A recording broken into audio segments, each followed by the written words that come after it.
Happy New Year, ladies, 2020. Let it bring more joy, more love, more eroticism, more titillation into your lives. And tonight's topic will help you bring exactly that. Magical, physical, rapturous, lyrical, higher than high.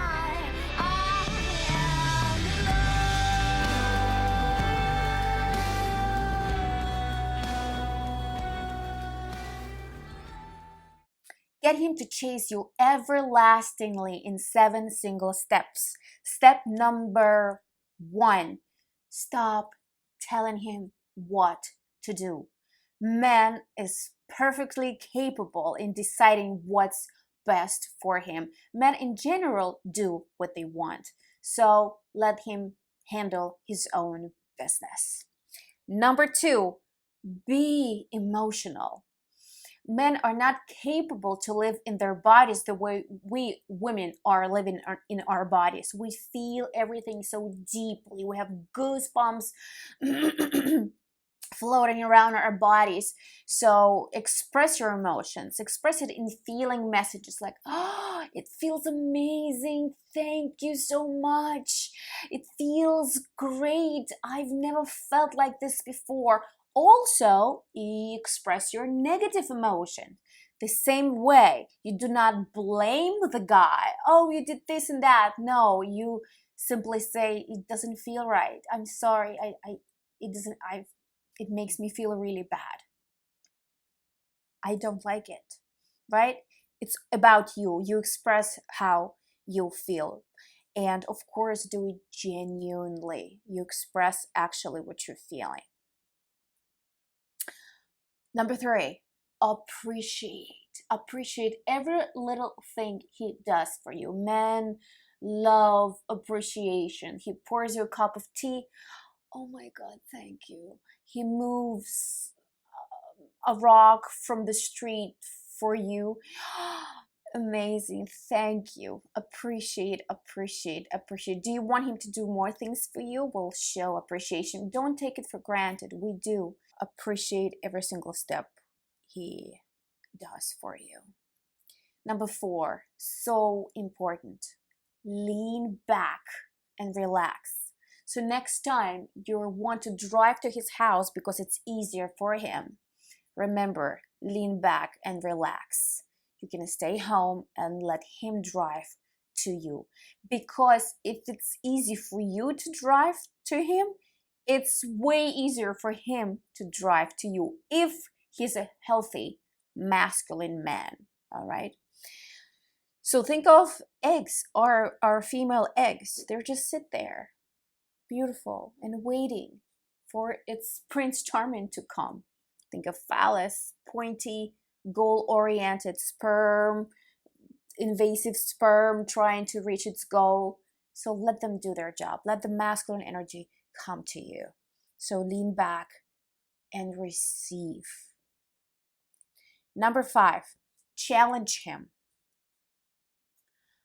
Nobody's perfect, and your guy won't be perfect all the time.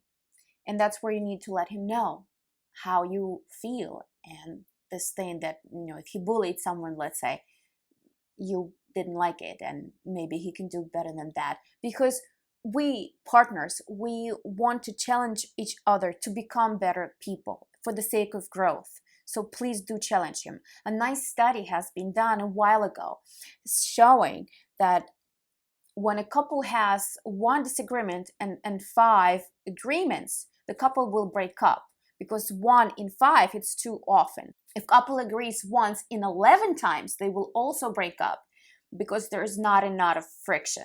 Friction, we need friction. Everything in physical world functions with the friction, right? The roads, the wheels, like in order for us to go forward, we need friction. The same thing with relationship. We just don't need a lot of friction, just the right amount, right? So challenge him. Number 6, respect and admire your man. Do you want to be treated like a queen? Well, you need to treat him like a king, right? So you just sit there, relax your body, open up your eyes, and you're gonna look at him. with eyes full of respect and admiration, right? And of course, you need to feel it genuinely, but also let him see those eyes full of admiration. Respect and admire your man. He feels that they need this respect at such a deep, deep core. We need love, but they need respect. So show it to him. Number 7 can be very challenging, ladies, because of how we were brought up, because of our patriarchal society. Trust him. If you don't trust your man, first of all, you don't want to be with a man. But you also have to define whether you don't trust him because of your own issues, or he shows you something that you should not actually be trusting that man, right? So learn how to trust yourself, and then you need to trust your man, because if you don't, it will come out one way or another and will surely affect the relationship and ruin it in the end. So that's it. Number 1, stop telling him what to do. Number 2, be emotional. Number 3, appreciation. Number 4, learn how to sit back and receive. Number 5, challenge him. Number 6, respect and admire your man. And number 7, trust him. Happy New Year once again. Please remember to subscribe and ring the bell, and I will surely see you in my next